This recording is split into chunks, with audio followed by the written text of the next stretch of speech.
أعوذ بالله السميع العليم من الشيطان الرجيم من همزه ونفخه ونفسه بسم الله الرحمن الرحيم إن الحمد لله نحمده ونستعينه ونستغفره ونعوذ بالله من شرور أنفسنا وسيئات أعمالنا يهده الله فلا مضل له ومن يضلل فلا هادي له وأشهد أن لا إله إلا الله وحده لا شريك له وأشهد أن محمدا عبده ورسوله يا أيها الذين آمنوا اتقوا الله حق تقاته ولا تموتن إلا وأنتم مسلمون يا أيها الناس اتقوا ربكم الذي خلقكم من نفس واحدة وخلق منها زوجها وبث منهما رجالا كثيرا ونساء واتقوا الله الذي تساءلون به والأرحام إن الله كان عليكم رقيبا يا أيها الذين آمنوا اتقوا الله وقولوا قولا سديدا يصلح لكم أعمالكم ويغفر لكم ذنوبكم ومن يطع الله ورسوله فقد فاز فوزا عظيما أما بعد فإن خير الكلام كلام الله وخير الهدي هدي محمد صلى الله عليه وسلم وشر الأمور محدثاتها وكل محدثة بدعة وكل بدعة ضلالة وكل ضلالة في النار. السلام عليكم ورحمة الله وبركاته.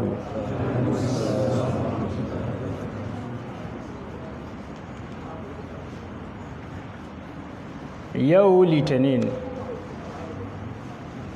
7 ga watan Ramadan,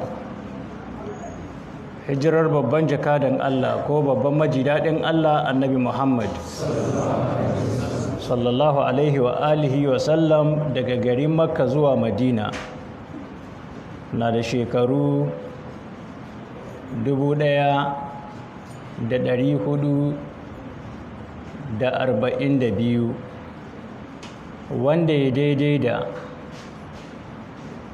19 ga watan April haihuwar Annabi Isa alaihi salatu wassalam, kalmar Allah kuma ruhin Allah, bisa ga lissafi na Gregorian calendar na da shekaru 2021. Allah maɗaukakin sarki ya sake haɗe mu a Masjidu Ali ibn Abi Talib, masallacin da ke cikin unguwar Kuka Road a cikin babban birnin Sokoto, inda muka saba gabatar da tafsirin Alƙur'ani mai girma a kowane yammaci na wannan wata mai albarka kuma wata mai daraja, wato watan Ramadan. Da fatar Allah maɗaukakin sarki ya mana jagora a cikin karatunmu. Ci gaba da tafsirin suratul Baqara, sai dai kamar yadda muka saba za mu gabatar da wasu 'yan tambayoyi daga cikin tambayoyin da mutane suke aikowa. A dai a yi haƙuri, ba kowace tambaya ce za a samu karɓawa ba saboda yawan tambayoyin. Mai tambaya ta farko yake magana akan direba wanda ya faɗi da mota, mutane suka mutu, amma kuma dukkanin bincike ya tabbatar da cewa ba laifin shi bane, yana bisa hannunsa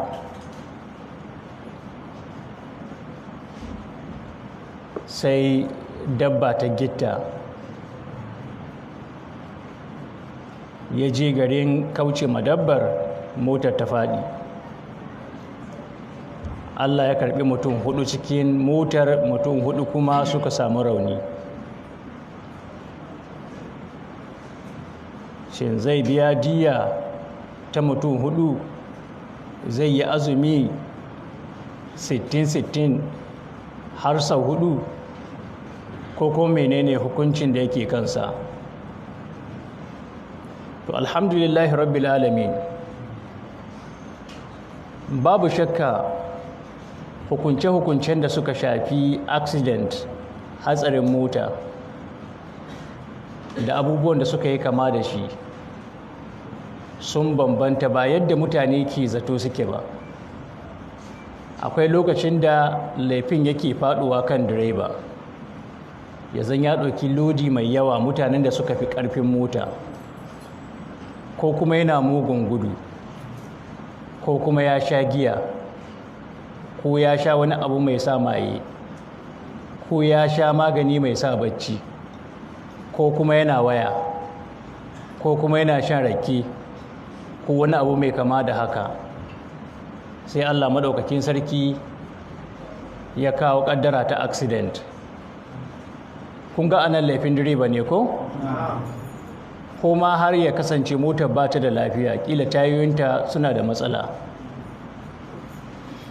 sai ya kasance wannan ya zama dalilin mutuwar mutane. To idan haka ta faru, zai yi ma kowa azumi.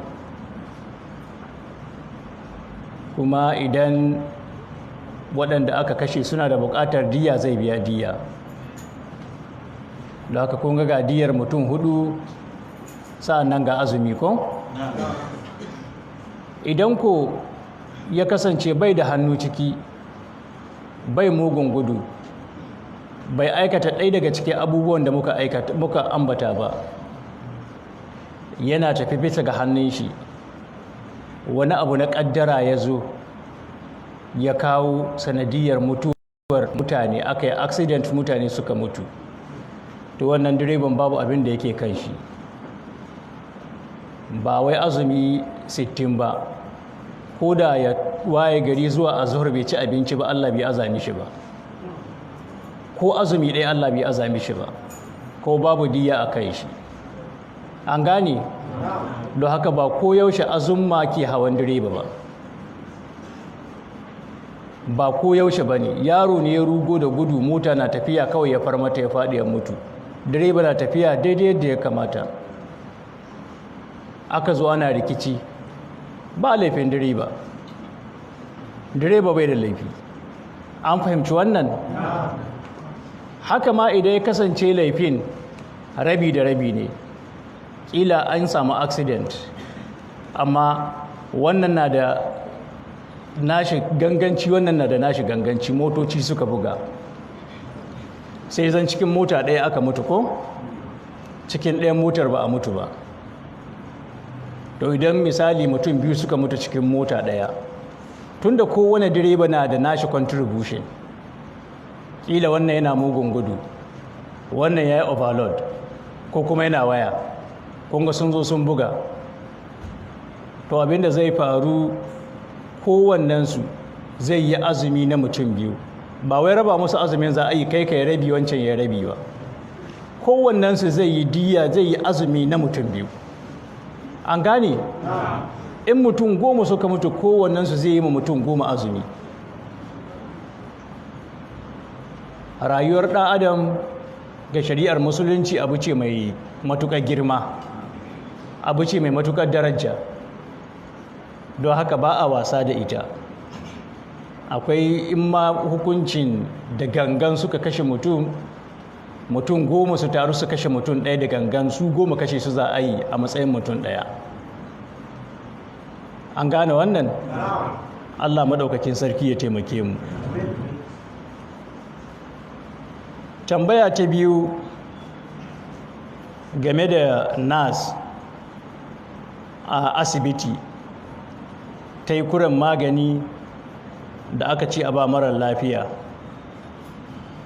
ga yawan maganin da likita ya ce a bashi, sai ta bashi maganin da ya zarce haka.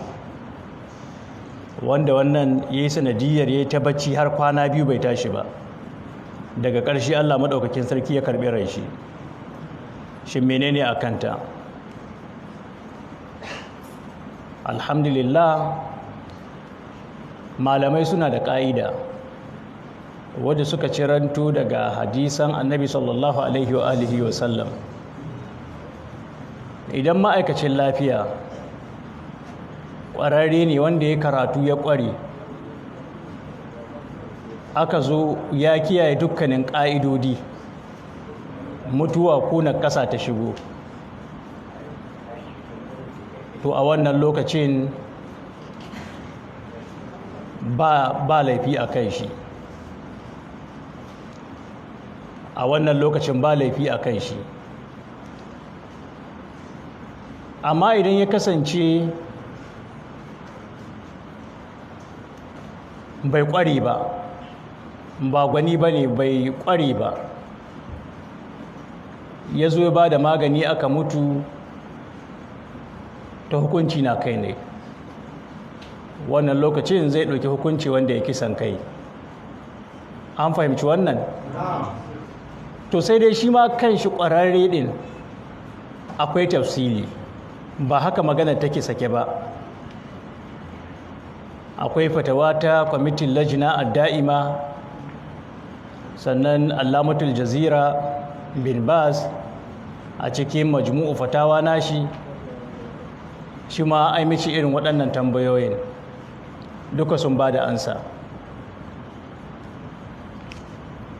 Magana tabbatacciya ita ce, idan likitan ko nas ɗin ko ma'aikacin lafiya ya kasance ya yi wani sakaci, ya yi wani kuskure bisa ga sakaci, ya ba da maganin da ba shi ya kamata ya bayar ba, ko ya kauce ƙa'ida wadda aka sani ta magani, wadda masana magani su za su zauna su yi analysis, su zauna su bincika su gani, to wajen ba da wannan maganin ba a bi ƙa'idodin da ya kamata a bi ba.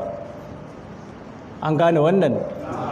To a wannan lokacin likitan zai ɗauki hukunci wanda ya kisa na kuskure.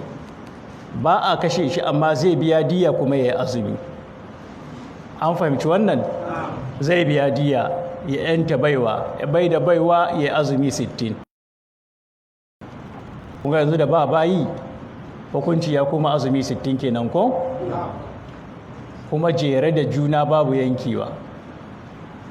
Da zai ɗauku azumin 60 ya yi 40 sai Ramadana ya zo, to zai dakatar da su sai ya ci gaba da Ramadana, yana ƙara Ramadana kuma sai ya ɗora ya yi da 20. Kun ga irin wannan aiki ya same shi ko? Gobe ko an ce ya kashe wani bai kashewa. Idan ko da gangan ya kashe shi kamar yadda wasu likitoci suke yi, a ƙasashe daban-daban an samu wannan, kuma a ƙasarmu ma akwai irin wannan, inda likita saboda bambancin addini ko saboda bambancin wani abu na duniya zai ƙoƙari ya kashe wani marar lafiya. To a irin wannan yanayin likitan za a yi mishi hukuncin kisa na ganganci. Wannan lokacin za a kashe wannan likitan.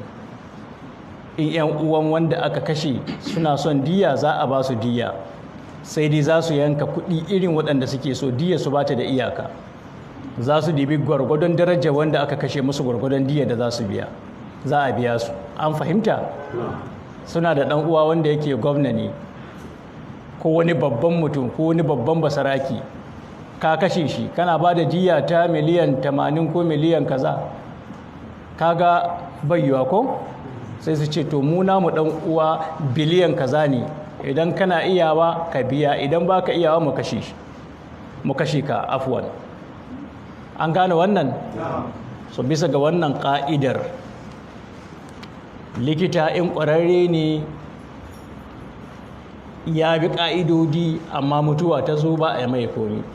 In ba ƙwararre ba ne, shi ko ya bi ƙa'ida, inda ba ƙwararre ba ne zai ɗauki hukunci. Sannan in ƙwararre ne, in ya yi wani sakaci ko rashin kula ko rashin bin doka, to za a mai hukunci wanda ya kisa na ganganci, kisa na abin nan na kuskure, afwan. in ko akwai ganganci ciki, an gano da gangan ya kashe marar lafiyar, za a yi mai hukunci na kisan ganganci, bi ma'ana za a kashe shi. An fahimci wannan? Allah maɗaukakin sarki shine mafi sani. Sai tambaya ta ƙarshe game da waɗanda saboda tsananin zafin rana da muke fama da shi a irin jihohinmu na Sokoto ya sa bai iya azumi. Wani yakan suma, wani yakan shiga yanayi na rashin lafiyoyi su taso, hawan jini ya taso, menene su tattaso rashin lafiyoyi. Shin malam menene hukuncin yin azumi irin waɗannan mutanen? To babu shakka dai bara an yi ta bayanai akan irin wannan ko? Kuma ko bana ya kamata malamai su yawaita bayani akan irin wannan. Ba lalle ba ne mutum ya tsufa ko yana da wata rashin lafiya a ce sai ya yi azumi, musamman cikin irin wannan yanayin namu wanda akwai tsananin zafi. Sa'an nan da duk aka wayi gari zafin karuwa yake yi ko? Kun ga ran 11 ga watan azumi zafin zai koma irin na bara, kuma za a ci gaba da tafiya da shi haka. To a bisa irin wannan ƙa'idar, kun ga zafi ya yi yawa bara, an kai ta mutuwa ko? Aka samu annoba, ana ta yawan mace-mace. To Allah maɗaukakin sarki bai ɗora ma rayuwa wani abu na shari'a ba sai abin da take iyawa. La yukallifu Allahu nafsan illa wus'aha. Inna hadha ad-din yusrun. Wannan addini sauƙi ke gare shi. Allah bai ɗora ma rai face abin da take iyawa. A lokacin Annabi sallallahu alaihi wasallam an samu irin wannan yanayin. A hali na tafiya, Annabi ya aji azumi. Wasu suka ji cewa kai muna da ƙarfin imanin da mu dai ba za mu aji ba. Ai shi Annabi da ya aji an yafe mishi duk laifin da ya aikata da wanda zai aikata. Ina mu ina cewa mu tsaya mu biya ta Annabi, ai mu yi abin da ya wuce na Annabi ma. Da haka zuciyarsu ta ba su wannan shawarar, sai suka ɗauki tafiya azumi. Zuwa an jima sai Annabi ya ga wasu mutane ana ce musu fita ga su kwakwance ba su iya tashi. Wasunsu da sun sasso mai fita ake ana yayyafa ruwa. Annabi ya ce waɗancan fa, aka ce masu azumi ne. Ya ce ba azumi ba ne suke. Ya ce ula'ikal usat, ula'ikal usat, ula'ikal usat. Ya ce waɗancan su ne masu saba ma Allah, waɗancan su ne masu saba ma Allah, waɗancan su ne masu saba ma Allah. Shi a gure Annabi idan kai irin wannan azumin ba azumi ne kai ba, ka saba ma Allah. Don haka kayi ne da yunwar banza, ka jefa kanka cikin halaka ko? Alhali Allah maɗaukakin sarki ya ce kada ku jefa kanku zuwa ga halaka. Ayar ana amfani da umumin lafazinta, ba mutulaki na sababin saukarta ba. Don haka a irin wannan yanayin na zafi wanda ciwo ke iya tashi, duk wanda ya ji zai halaka idan ya yi azumi ya ɗauki ruwa ya sha. Shari'ar musulunci shari'a ce mai sauƙi. Wasu al'ummomi shari'a su mai wahala ce. Mu kuma tamu aka kawo mana manzon rahama, manzo mai tausayi lil mu'minina ra'ufur rahim. Aka kawo mana wannan manzon sai shari'ar mu ta kasance mai sauƙi kamar yadda manzon mu yake. Aka sauƙaƙa muna. Banu Isra'il, idan kai fitsari ya taɓi jikinka sai ka samu tsingaro ka yi ta karkare wurin sai jini ya fito. Idan tufafi ne sai ka yanke daidai inda fitsarin ya fito, sa'an nan ka yi da shi. Ga nauyi nan mai yawa cikin shari'ar su ko? To sai annabinmu ya muna roƙo, rabbana la taj'al lana abin nan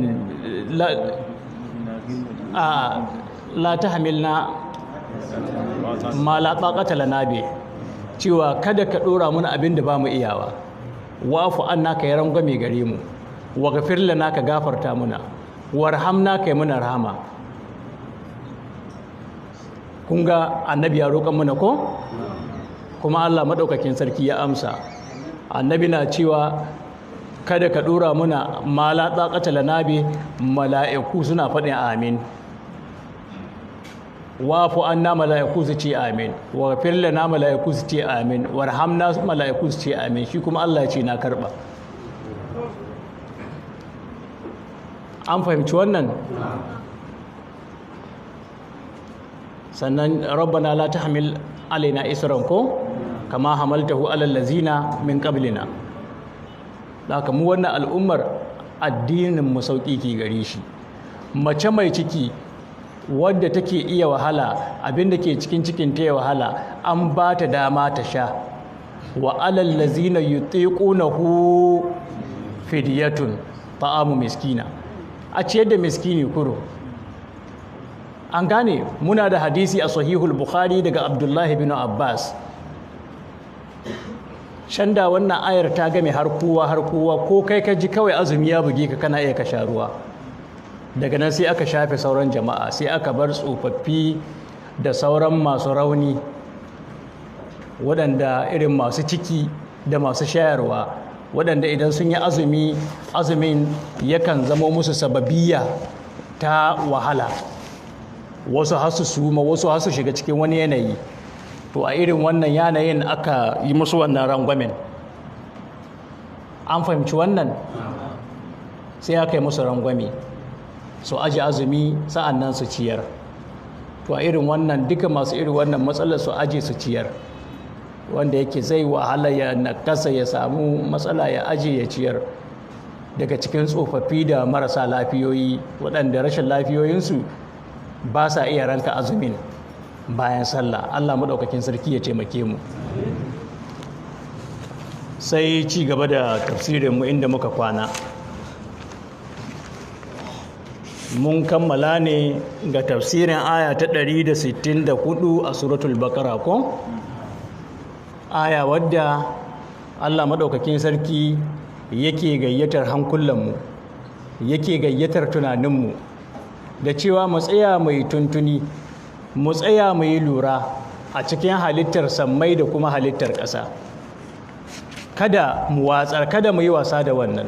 Mu tsaya mai tuntuni cikin halittar sammai da ƙasa, cikin sassaɓawa dare da yini, jirgin ruwa da yake ɗaukar kaya masu lodi cikin ruwa ya zazzagaye duniya da su, ruwan sama da ake saukarwa a rayar da ƙasa da su bayan ƙasar ta mutu, da kuma yadda Allah ya watsa dabbobi ko ina a cikin duniya, ga dabbobi dan daban-daban, halittu daban-daban, sa'annan ga giragizai waɗanda suke cikin sama babu wanda yake rike da su, sa'annan ga sauran ayoyi na Ubangiji nan kamar jujjuya iska ko tasrifin riya. Allah ya ce la'ayatin, cikin waɗannan abubuwan da aka ambata akwai ayoyi, ba aya ɗaya ba. Ayat jam'i ne na ayatun. La'ayatin, akwai ayoyi cikin waɗannan abubuwan waɗanda suke nuna tabbas Allah shi ke da halittu, ko babu wanda ya cancanta a bauta maface shi. Amma liƙaumin ya aƙilun, ga mutane waɗanda suke hankalta, waɗanda suke da hankali, su kaɗai ke iya tatsar ayoyi cikin wannan. Waɗanda Allah bai ba wannan arzikin ba, ba su iya su gane ayoyin ba, suna nan suna rayuwa. Wani babban likita ne, ƙwararre profesa, amma bai gane ba, yana ce na faɗin babu Allah. Shi ɗan Darwinism ne, yana nan biye da aƙida ta Darwins. Akwai miliyoyin mutane masu ilimi na duniya, amma kuma Allah bai albarkace su da samun wannan rahama ta lura da waɗannan abubuwan a gane cewa lalle akwai Allah ba.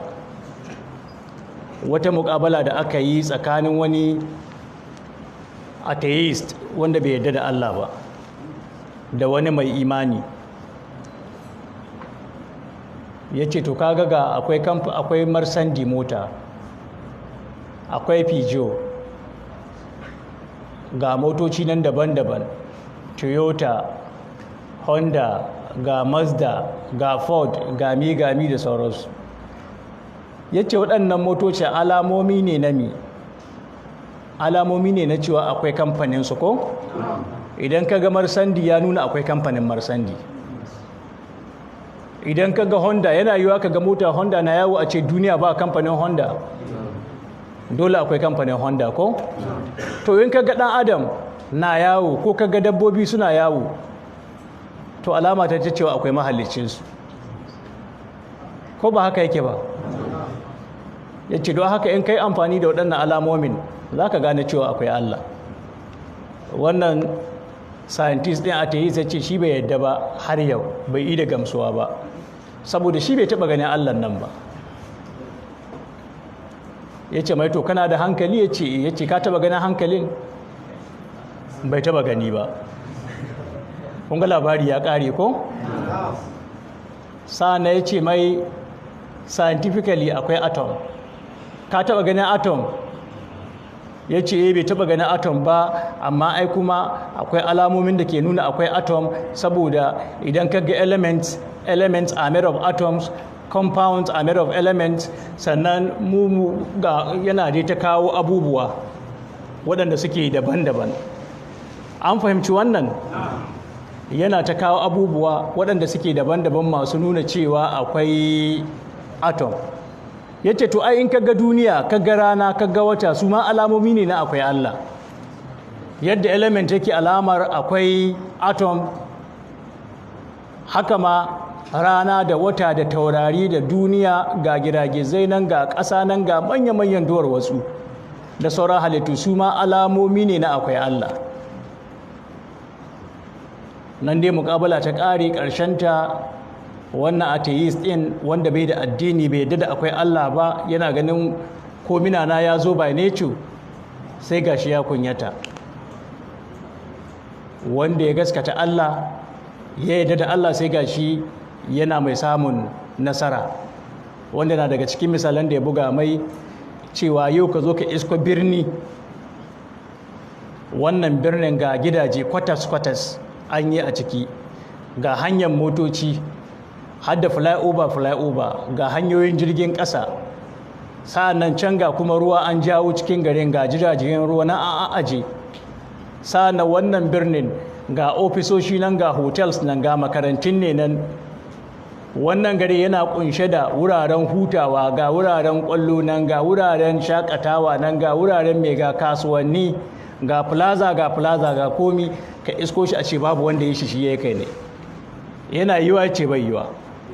Ya ce to ai in ka kalli DNA molecules na ɗan adam ko na halittu, ka kalli yadda aka yi arranging na nitrogenous bases nasu, adenine, guanine, thymine and cytosine, yadda aka yi arranging nasu, aka yi coding information cikinsu, da yadda cell ke ɗaukar information ɗin a yi translating the information ɗin into protein, a caccanza shi, a jena a yimi. Ka kalli yadda cell ke function, ka kalli yadda tissues, ka kalli yadda organs suke da sauransu. Ya ce ai ya fi kusa scientifically a ce wannan birnin ya ƙera kanshi, haddasa gidajen talabijin, ga talabijin nan suna ta aiki, motoci na ta yawo, a ce garin nan babu wanda ya yi shi. Ya ce wallahi ya fi sauƙi bisa ga a ce ɗan adam ɗaya shi ya kai ne. Wannan scientist ya girgiza ka, ya ce gaskiya ne, lalle haka ne. To kun ga yadda al'amari yake ko? To muna da hadisi a sahihu ibn Hibban daga ummul mu'minin Aisha, Allah madaukakin sarki ya ƙara mata yadda.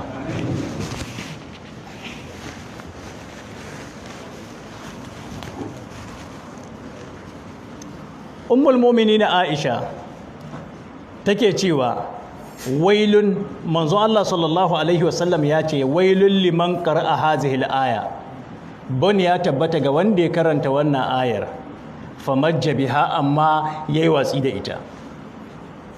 Ai lam yatafakkar wa lam ya'tabir biha, wanda yayi watsar da wannan ayar, bai tsaya yayi tafakkuri, yayi lura a cikin abin da take karantarwa ba, karantawa kawai ya wuce. Don shi ne na tsawaita a cikin tafsirin wannan ayar, na fitar muna abubuwa da dama waɗanda in mutum ya tsaya ya lura da su, lallai zai ƙaru da yawa, kuma zai samu magani ga musiba ta zamani. Da mai zamani ne wanda ake fisge addinin Allah daga bakunan mutane, ana mayar da su cikin abin da yake aka sai haka. maimakin ma iya an cire ka daga musulunci a saka wani addini sai a saka cikin masu iddiyayen cewa babu Allah kwata-kwata. Akwai waɗanda aka yi haya suna nan suna aikata aikin haka. Kwanakin nan cikin tafsirin mu insha Allah za mu zo kansu. Aikin da suke yi kenan, wanda wannan aikin da suke yayi nasu ya kawo har ƙasar Hausa. Yau ga nan ga social media za ka ga yara dubbai ga sunan samari an cusa musu aƙidu zagin ɗan fodiyo ma suke yi. Wani ya buɗe baki ya ce ɗan ana ce ya fi ɗan fodiyo, wadda ana ce bai zudda jinin kowa ba, amma ɗan fodiyo da sunan jihadin ƙarya ya zudda jinin mutane, ya kawo mutane musiba ga yanan abin da ya shifka ba ƙasa Hausa. Kaza kara itace. Akwai wani profesa da naji ana fira da shi ma zagin ɗan fodiyon yake yi. Yana nan yanzu ɗan fodiyon ma wanda a kan shi muke addinin Allah, ba don da ɗan fodiyo ba da ba mu san yadda za mu tsinta kanmu ba. Da babu shakka kai da kake da suna na Muhammad da kila sunanka John, da ke da ake kira Safiya da kila sunanki Marukus. Amma saboda jihadin ɗan fodiyo, karantarwa ta ɗan fodiyo, Allah maɗaukakin sarki ya albarkace mu ga mu musulmi, ga mu kuma duk duniya ana alfahari da musulunci na Northern Najeriya. Muna ciki inda mun fi kowa musulunci a duniya. Musulmin Northern Najeriya ko jahili ya san nama alade haram ne, amma ka je cikin Jidda, Saudi Arabia, ka iske wanda ke ganin wai me yasa aka ce ba a cin nama alade, ba Allah ya alade ba. Ni da kaina wani balarabi ya ce mai haka, ai Allah ya alade, me yasa za a ce ba a ce alade? Shi ya iya nashi tunani kenan. Sannan akwai mace da ke ganin ita bata ma san da cewa hijabi musulunci ba ne, kawai abin da ta sani hijabi ta'addanci ne. Ko musulma ce, ko musulma aka haife ta ba ribati ba ce, ba dawa ta cikin musulunci ba, musulma aka haife ta, amma ba ta sa haka ba. Amma darajar karantarwar ɗan fodiyo yau gashi mu da iyayenmu da kakanninmu duk musulmi ne. Sannan in mun mutu akan musulunci da mu da iyayenmu da kakanninmu, ko da ko mu aikata aikin shiga wuta mun shiga wutar, daga ƙarshe dai duk za mu haɗe a cikin aljanna. To yau amma gashi an samu wasu saboda wannan aikin na Yahudu ko? So irin waɗannan ayoyin suna kiran ka su nuna maka cewa Yahudawa ba kowa ba ne. An fahimci wannan? Don haka aya ce mai girma, mai karantarwa mai girma. Ibn Hibban ya zo da hadisi a littafin shi na Sahih. Sannan Ibn Abi Dunya ya zo da shi, yana cikin al-Mawsu'at nashi. Littafi ne mai hikima mujalladai 9. Akwai karantarwa mai yawa ciki.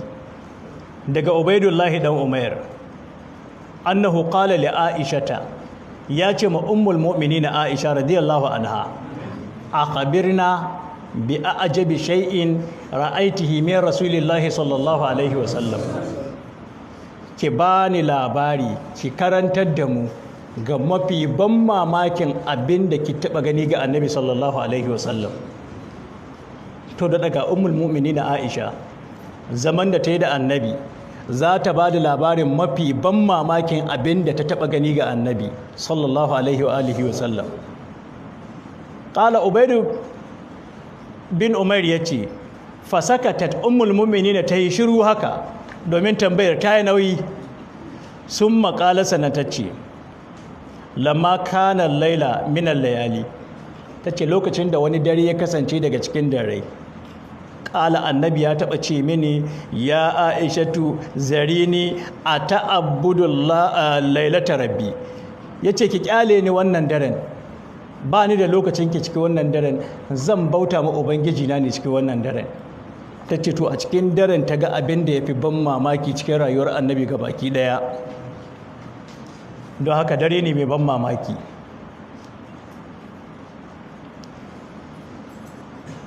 Ta ce ƙultu sai na ce wallahi inni uhibbu qurbaka wa uhibbu ma yasurruka. Ta ce ya rasulullahi, wallahi na kasance ina tsananin son kusanci da kai, kuma ina son abin da ke faranta maka rai. gashi dai ina so in ganni kullun tare da kai, sannan kuma gashi ina so in ga farin cikinka. Don haka na san farin cikinka shine ka tashi ka yi bautan nan da kace za ka yi. Ni kunawa farin ciki in ganka kusa gare ni, to farin cikinka ya fi farin ciki na. Don haka ka je ka aikata abin da kake so ka aikata ya Rasulallah.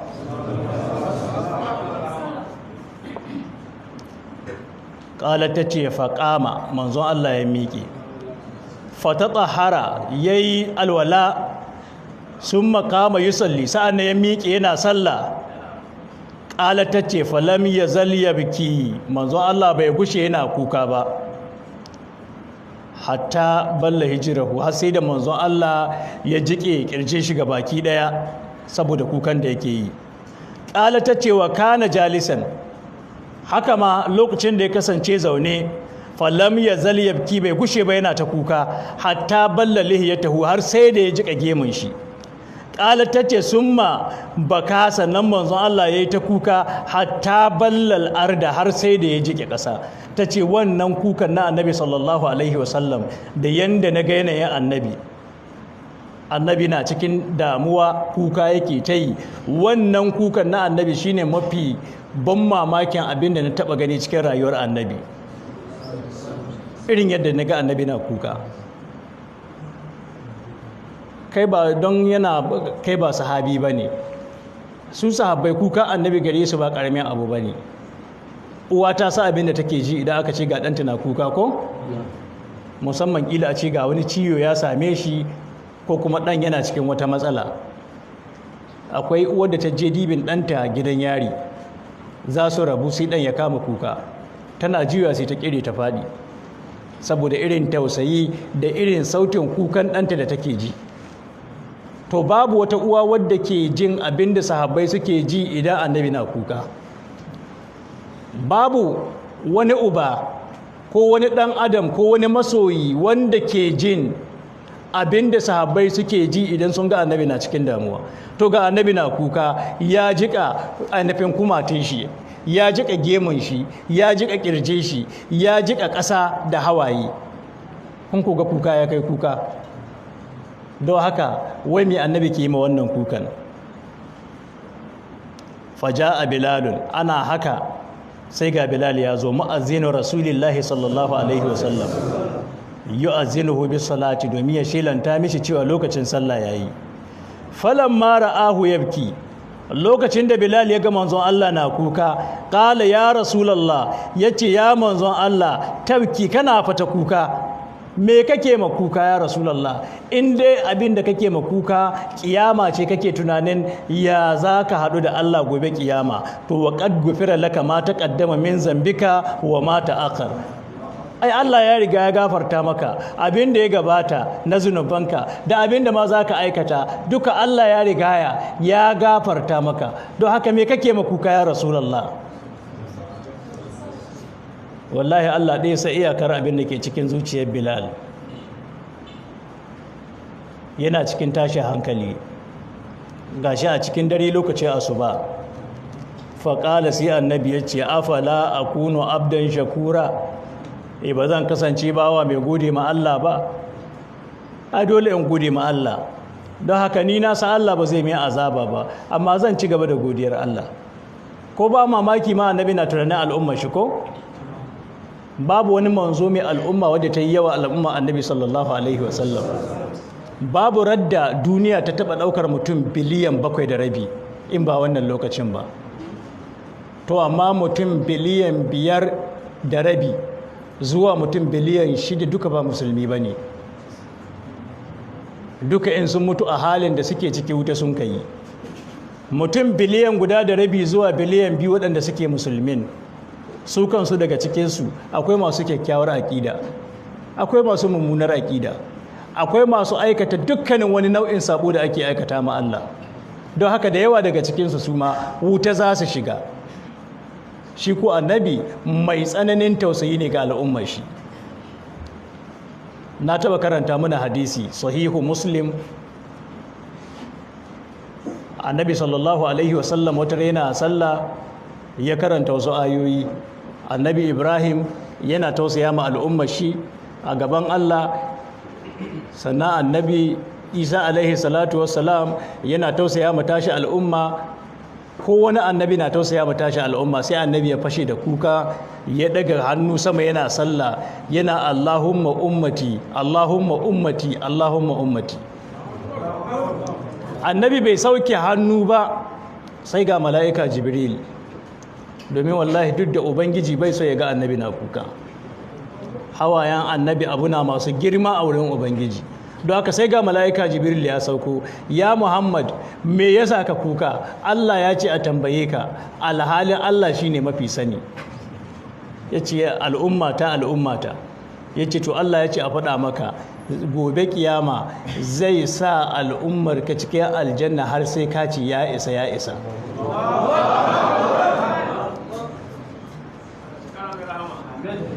Wallahi ko lokacin wafati annabi kukan da yake ta yi kenan, yana Allahumma ummati Allahumma ummati. Shi annabi tausayi al'umma yake, saboda ya san irin bala'in da Allah ya tanada na yinin kiyama. Tun daga kabari ya san bala'in da ke ciki, har zuwa yinin kiyama ya san bala'in da ke ciki. Don haka annabi sallallahu alaihi wasallam ya kasance yana mai tsananin tausayi ga al'umma, har yake cewa lau alimtum ma alimtu ladahiktum qalilan wa labakaitum kathira. Yace kada ku yi mamaki, da kun san abin da na sani, da kun ga abin da na gani na azabar Allah, tunda an gwada mishi wuta, ya ga nau'in azaba ta Allah, ya sa abin da ba mu sani ba. Yace da kun san abin da na sani, yace da kun yi dariya kalila a duniya, da kun yi kuka mai yawa. To ba mamaki kukan ne yake mai yawa ko? Bayan ya faɗa wa Bilal, afala akunu abdan shakura, ban zama bawa mai gode ma Allah, sai ce wa Bilal, laqad nazalat alayya laylata ayatun, yace wallahi wata aya ta sauka gare ni a cikin wannan daren. Laqad nazalat alayya layla ayatun, wata aya ta sauka gare ni a cikin wannan daren. Wailun liman qara'aha, bani ya tabbata ga wanda ya karanta ta, walam ya tafakkar fiha, amma bai yi tafakkuri a cikin ta ba. Wata aya ta sauka gare ni, bani ya tabbata ga wanda ya karanta ta, amma bai tsaya yayi tuntuni, yayi lissafi, yayi tafakkuri a cikin ta ba. Inna fi khalqis samawati wal ardi, annabi ya karanta wannan ayar, la haula wala quwwata illa billah. Ashe sha'anin ayar mai girma ne ko? Da dukkanin ayoyin da suka yi kama da ita a cikin alkur'ani, a duk lokacin da ka kawo gare su to ka tsaya ka yi tuntuni, ka tsaya ka yi lura. Kuma wannan shine maganin a tafi da imaninka, a raba ka da addinin Allah. Zamani ne wanda muke ciki, annabi ya riga ya yi muna baki, ya faɗar muna abin da zai faru a cikin wannan zamanin. Ya ce yusbihu rajulun mu'minan, mutum ya wayi gari yana mumini, amma wayimsi kafiran yayi marece na kafiri. Zamani ne na fitina da musiba, wanda sai ka taka tsantsam da addininka. To irin wannan ayar tsayawa ka yi tuntuni a cikinta yana magance maka musibar wannan zamanin.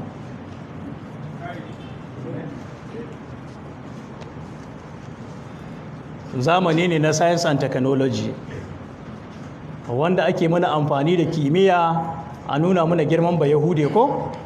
Ya kasance yau ba wanda ake so tamkar ba Yahude. Haka ne ko ba haka ba? Ba Yahude da wanda yake bisa ga addini na Yahudawa, waɗannan su ne mutanen da aka fi so. Waɗanne mutane ne suka fi followers?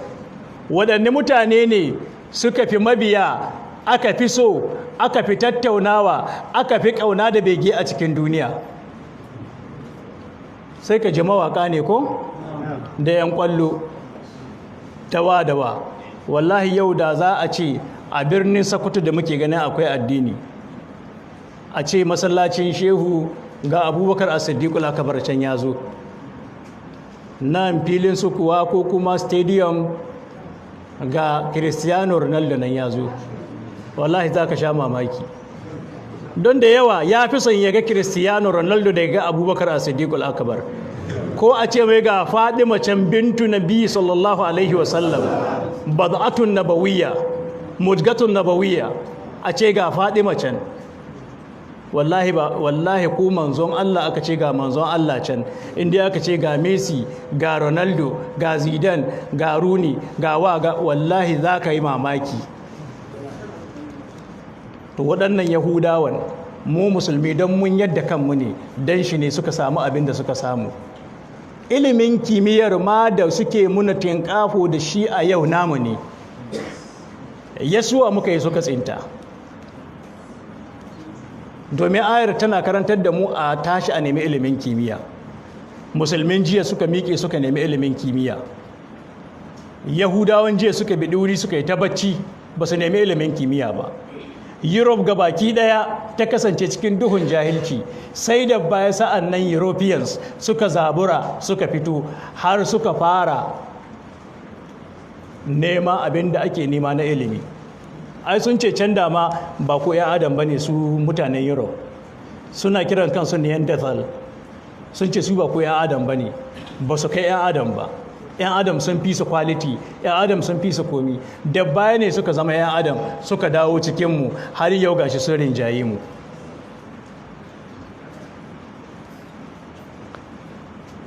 Akwai wani philosopher kuma scientist da ake kira Tommy Hibbs, wanda ya bude baki ya ce sadda musulmi suka rungumi kimiyya, suka faɗaɗar da kimiyya, suka kambamar da kimiyya, ya ce Europe na can cikin eclipse of knowledge, suna can cikin jahiliya, ba su san komai ba.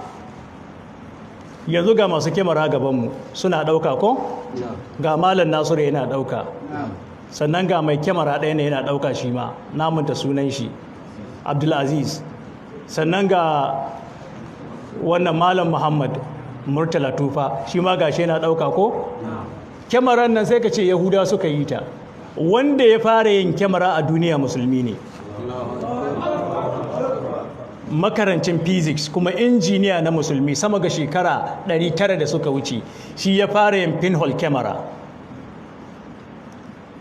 Wannan mutum ana kira ne Ibn al-Haytham, shi ya fara yin pinhole kyamara, ya yi amfani da ilimi na light, ya gwaji light ga yadda take yi, ta biyo nan ga yadda ake ɗan adam yana gani da light, har ya gano yadda ake. Yana cikin garin Egypt, ya zo sarki ya gayyace shi domin a gina wata gada ta hana ambaliyar ruwa. Ya zo aka kai shi gidan yari, ana tsare da shi, ta window ya ga haske ya ɗan bullo ya shigo cikin ɗaki, da wannan hasken ya tsaya ya calculation nan ya fara wannan kimiyyar. Ba a jima ba sai gashi ya fitar da pinhole camera, wadda duk wani mai kyamara a duniya, mai ɗaukar kyamara ko injiniyan kyamara, iyalan Ibn al-Haytham ne, musulmi ne. Don haka su sun kwasa sun ci gaba ne kurum.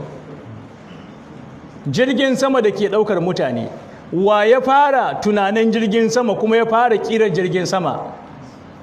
Musulmi ne. Yau shekara 1150 da suka wuce, lokacin Europe completely tana cikin complete eclipse of knowledge, suna cikin jahilci, suna cikin dark age, ana cikin golden age of Islam. Aka samu astronomer and engineer wanda ake kira Abbas bin Fimas, ya fara yin parachute a Kurɗaba cikin Spain, ya taka ya hau har saman minaran masallaci, ya tumanyo ya faɗo ya jimu. Yana ɗan shekara 70 ya sake yin wata, sai gashi yana yawo cikin iska, ya ce nan gaba ɗan adam zai kwaikwayo na, zai yawo a cikin iska. Yau ga ɗan adam na yawo cikin iska. Don haka wanda duk ke aikin jirgin sama, duk masu ilimin aerodynamics, iyalan wane? Iyalan Abbas bin Fimas ne. Ta ɗayan ɓangaren kuma ya ɗauki duwar wasu, ya yi amfani da knowledge of chemistry, ya mai da dutse ya koma glass. Shi ya fara a faɗin duniya kaf a ɗauki dutse a mai da shi ya koma glass, wanda wani ɓangare ne na industrial chemistry, harkan production na wasu abubuwa na yau da kullum. Kunga duk wanda ke shiga jirgin sama iyalan Abbas bin Fimas ne. Haka ma in ka koma field na chemistry, za ka samu Jabir bin Hayyan sama ga shekara 2000 da suka wuce ya zo from organic source ya industrial preparation of ammonium chloride NH4Cl, sannan ya samar da tetraoxosulfuric acid, sannan da mercury oxide da trioxonitrate 5 acid da kuma hydrochloric acid, sannan kuma ya samar da hanya ta distillation wadda ake samar da distilled water, wadda ake distillation a samar da abubuwa da dama, wadda distillation din shine aka ci gaba har ya kai ga aka samu yadda ake tatu man hetur a duniya. Jabir bin Hayyan sun yi amfani da wannan ayar da ire-irenta a cikin Ƙur'ani sun gina sun tafi. Mu kuma a yau mun watsar, Yahudawa sun tsinta sun fassari a cikin harshensu kuma sun zo suna muna alfahari da shi, alhalin aikin kakanninmu ne cikin musulunci. Akwai scientist chemist wanda ake kira Abubakar Muhammad bin Zakariya Razi, wanda shi ya fara petroleum distillation, shi ya fara a tace crude oil. Mutanen China suna yi, amma dai a mayar da shi ya koma in modern way sama ga shekara 2000 da suka wuce shi ya yi wannan aikin. Ya samar da hanya ta fractional distillation wadda za a tace fetur a fitar da hydrocarbons waɗanda suke masu lower carbon chain, sannan a fitar da waɗanda adda higher carbon chain ko a tafi tun daga su natural gas a fitar har a kai ga fitar da irin su petrol har a kai ga fitar da kerosene, har a kai ga irin su diesel, har a kai ga irin su vitamin, duka a fitar da su. Shi yayi wannan aikin shekara ta 925 bayan haihuwar Annabi Isa alaihi salatu wassalam.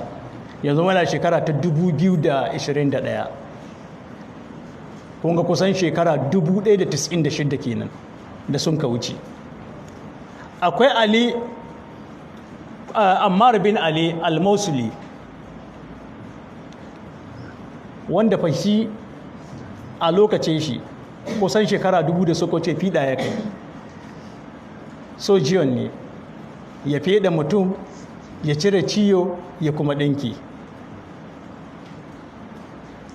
sannan yana kwantar da mutane ga rashin lafiyoyi daban-daban. In kai jin ka kai likitanci kake, in kai likitanci kamar me kana kai sirinji?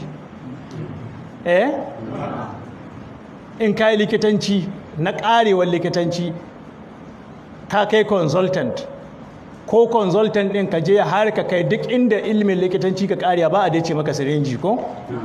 To shi ya fara yin sirinji a duniya. Don haka duk wanda aka yi ma allura to jika Abubakar Muhammad jikan Ammar bin Ali al-Mausuli ne. Sannan akwai Abubakar Muhammad bin al-Hassan al-Karji. In kuma kai malamin mathematics ne, ka san Pascal triangle ko? Ka san binomial expansion. To wannan Pascal triangle shi ya fara yin shi. Daga baya Blaise Pascal ya sace, French mathematician ya sace, ya zo ya yi, sai aka yi attributin abin gare shi, aka ce ai na Pascal ne, amma ba nashi ba ne, ƙarya ce.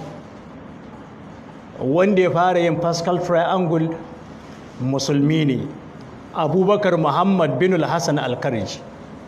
1 1 2 1 1 3 3 1 ko 1 4 6 4 1 1 5 10 na menene mun san Pascal triangle ai, wanda table of coefficient of expansion of binomials.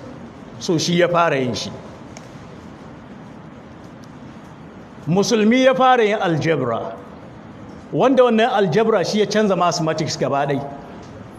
Duk kimiyyar yau wadda ake fama da ita da mathematics aka yi ta. Sannan wanda ya canza ilimin mathematics gaba ɗai musulmi ne. Ya yi littafi kira aljabar wal muqabala, daga aljabar ɗin na addition fasara ta addition. Daga na aka samu algebra, daga algebra na aka samu mathematics. Yau gashi har mun kai lokacin da ni ɗan abin da Allah ya sanar da ni na algebra ma yau na fito da shi hanyar rabon gado. Muna karantar da harkokin rabon gado mun zo cikin littattafai ana shan wahala. To yau da ya formula kaɗan gado in na gidan mutum 1000 ne cikin minti 5 ka raba shi ta amfani da wannan algebra ɗin. Cikin minti 5 ka raba shi da kasa x da y ka raba. Kun sa ana mathematics a ce x and y ko? Amfani da x and y shine algebra ɗin. To shi ya fara amfani da x and y. Wanda ya fara yin differentiation da integration musulmi ne. Wanda ya fara yin sin theta, cos theta, tan theta, secant theta, cosecant theta, cotangent theta musulmi ne. Trigonometry kenan ko? Musulmi shi ya fara yin su. Ashe Yesu a ɗaya muka yi. To wannan ayar duka tana nuna mana waɗannan ilmoman. Kada mu watsar, mu runguma mu yi. Sannan akwai wasu mutum 3 'yan gida ɗaya da ake kira Banu Musa. Akwai Abul Qasim Ahmad bin Musa bin Shakir. Akwai Abu Ja'far Muhammad bin Musa bin Shakir. Sannan akwai Al-Hassan bin Musa bin Shakir. Waɗannan su 3 da Allah bai halicce su duniya ba da ba a mota. Su suka fara yin injimin mota wanda za a ɗauka current shaft, sannan a zo a yi combustion chamber, a sa piston da ringe ko piston ya kama zagayawa ciki. An fahimci wannan? Current shaft yana wana su, shi kuma kan shaft yana controlling na bowels. Sannan carburetor tana tsargwamai. Wanda ya waɗannan mutanen 3 su suka fara shi. Remote control wannan wadda kake amfani da ita duk inda ka gane ta, da waɗannan control na fanka da na gulob da komi su suka fara shi a duniya. Su 3 ɗin nan su suka farar da shi. Musulmi ne kuma.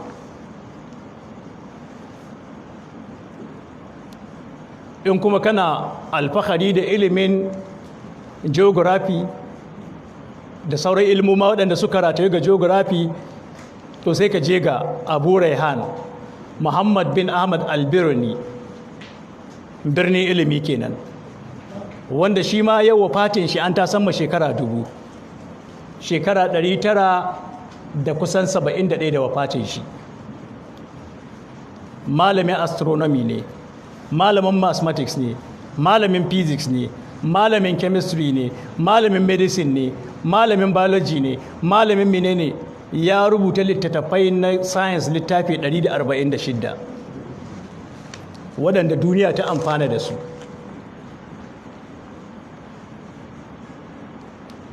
Akwai Book of Pharmacopoeia of Medicine wanda ya rubuta, Europe suna amfani da shi sama ga shekara 500.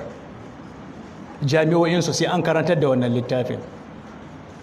Ta baya suka fito da nasu, amma gabanin su iya kwaikwayo ne su fito da nasu sai da aka shekara 500 ba mai daga hannu. Kuma malamin musulmi ne shi ya yi wannan. Ina ya samu wannan? Toby Hibbs ya ce duka waɗannan malaman na musulmi sun samu wannan ilimin ne asalin shi a cikin Alkur'ani. Sannan ya dawo kuma gefen duniya ya zana map ɗin duniya, ya fitar da Europe, ya fitar da Asia, ya fitar da Africa, ya fitar da South America, ya fitar da North America, ya fitar da Australia, ya fitar da Antarctica, kowacensu gurinta, ya fitar da manya-manyan tekunan duniya irin su Pacific Ocean, irin su Indian Ocean, irin su Atlantic Ocean, duka ya fitar da su, har ma da wasu ƙananan tekuna irin seas ɗin su Red Sea, su menene, su Mediterranean Sea, duka ya fitar da su. Sannan ya yi calculation, ya fitar da radius of earth, in wannan ita ce duniya, kun ga wannan ma duka ya fitar da shi ga baki daya. Sannan in za ka huda duniya daga samanta ka kai zuwa tsakiyarta, menene tsawon tafiyar, sai da ya fitar. Ya yi amfani da formuloli na trigonometry, ya yi calculation, ya fitar da radius of earth to be 6,339.6 kilometers, wanda yau da an kai calculation na zamani ta amfani da calculator ta zamani aka samo shi 6,356.75 kilomita 17 ya yi kuri. Malamai suka ce 99.9% accuracy kenan. Don haka wasu suka fara tunanin ma da aljannu yake aiki. Sannan ya ce da za a mai da duniya fili, kana iya ka auna filin ungoku ko filin gidanka ka ce kafa kaza ne ko menene, to sai da ya auna filin duniya gaba ɗaya har teku har inda mutane suke zaune. Total circumference of earth, filin duniya gaba ɗaya sai da ya aune shi. Don haka in gidaje za ka mai da duniya gaba ɗaya har ruwa har ko'ina da ka ɗauka aunai zai baka faɗin duniya ka san irin bulon da za ka buga da komi. Wannan malamin kimiyya ne musulmi, ina ya samu wannan? Kuma abin mamaki, waɗannan polar region, ga north pole nan ga kuma south pole nan, wurare ne masu matuƙar sanyi inda yake da akwai ƙanƙara, duka sai da ya faɗi wannan. Ga inda ke da sanyi na inda at equatorial region, daidai equator inda ke da zafi kuma sai da ya faɗi. Ga angle of tilt na earth ya fitar. Sa'an nan saboda wannan angle of tilt aka samar da polar climate, ƙasashen da za su zauna su yi wata 6 da daddare su yi wata 6 da rana. Wasu turar da mun ka fara ramadana mangariba aka yi har yau ba a yi isha'i ba. To duka ya fitar, duka ya san da su, ko malami ne musulmi. Yau turawan suka zo suka kwashe suka ce ilimin namu ne, har kai kake kira ne western education. Ba western education ba ne, eastern education ne. Muna muka lalace muka maishe shi western education, ya wuce west. Sa'an nan akwai Muhammad bin Musa wanda ya fitar da force of gravity, sannan ya fitar da gravitational force, ya fitar da universal law of gravitation, wanda daga baya bayan shekara 700 da wucewar Muhammad bin Musa, Newton ya tafi. Newton ya zo ya yi wannan law, ya sato shi ya kwafi, aka tara duniya aka ce ga Newton ya fito da abin ban mamakin da duniya ba a taɓa yare shi ba. Har wasu cikinsu suka ce kai Newton ma ya fi taimaka ma 'yan adam bisa ga annabi Isa. Har wasu cikinsu suna kallon Newton sama ga annabi Isa, saboda ya fito da wannan loto. Wannan lo ɗin Muhammad bin Musa ya fitar da shi, musulmi ne. Sannan ya rayu shekara 700 gabanin Newton, lokacin da babu microscope, lokacin da babu telescope, lokacin da babu wata na'ura ta awon komai. A wannan lokaci ya rayu, lokacin da babu dukkanin wani abu wanda ake amfani da shi a yi aune-aune. A wannan lokacin Newton ya zo, a wannan lokacin Muhammad bin Musa ya zo ya yi wannan. Shi ko Newton har ma an fara samar da kayayyakin na'urori sannan ya zo. An fahimta? Akwai al-Idrisi al-Qurtubi, afuwan shi ne ya zana map ɗin duniya, sai na ɗauka sai na mika ma wancan.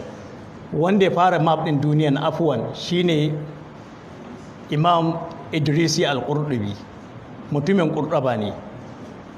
Yau ya rayu ko kuma ya bar duniya kusan shekara 800 da wani abu da suka wuce. He produced a very accurate world map with all the continents, oceans and seas and famous cities. Manya-manyan garuruwa na duniya ma sai da yi wadda guraren da suke. Sannan akwai malamai irin su Fakhruddin Razi mai tafsir ko? Sannan akwai irin su Ibn Battuta, geographer. Ga sunan waɗanda suka yi ma musulunci aikace-aikace na science. so wannan ayar da ire-irenta suna cikin abin da suka ja hankalin waɗannan musulmin suka tashi tsaye suka yi waɗannan bincike-binciken har suka zo da waɗannan ulum.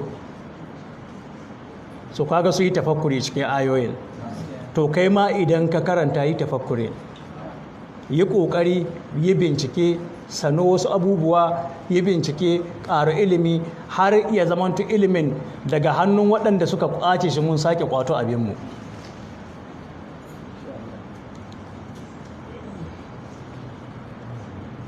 Babu lokaci da akwai abubuwan ban mamaki da dama da aka ƙera waɗanda malaman kimiyya na musulmi suka ƙera, da za mu fitar da su, da za ka sha mamaki. Kusan akwai abubuwa guda 300 da kake amfani da su yau, wallahi malaman musulmi sun ka fara yin su. Malaman musulmi suka fara yin su, abu ya kai 300 daga cikin abubuwan da kake amfani da su a yau. Microscope ne, lenses ne, menene ga sunan malaman musulmi suka fara yin su. Wanda ya fara gano akwai electromagnetic waves, har yau ka fara tunanin ka ɗauki waya ka yi amfani da ita ko ka buga intanet ko wani abu, malamin musulmi ne. Wanda ya fara coding na cewa ya yi muna wasu ayyuka, ya ce nan gaba za a samu na'urar da za ta aiki da su, ita ce kwamfuta. Ya ce za a samu na'urar da sai ta dogara ga wannan abin take aiki, su suka fara. Kai ko da mun ka iske turawa ko rubutu ba su iya ba, ko rubutu ba su iya ba. Ɗan kasuwar bature in ya yi cinikin naira 20,000 a kasuwa, in zai baka rekod sai ya cika ma exercise book yana flossing bai gama ba, saboda ba su ko da 1 2 3 na lissafi. Daga baya suka saci 1 2 3 mu suka yi, ai kun ga sun yi kama da na tura da namu. Daga baya suka sata. An fahimci wannan? Tun da zo ana gwada mini lokaci,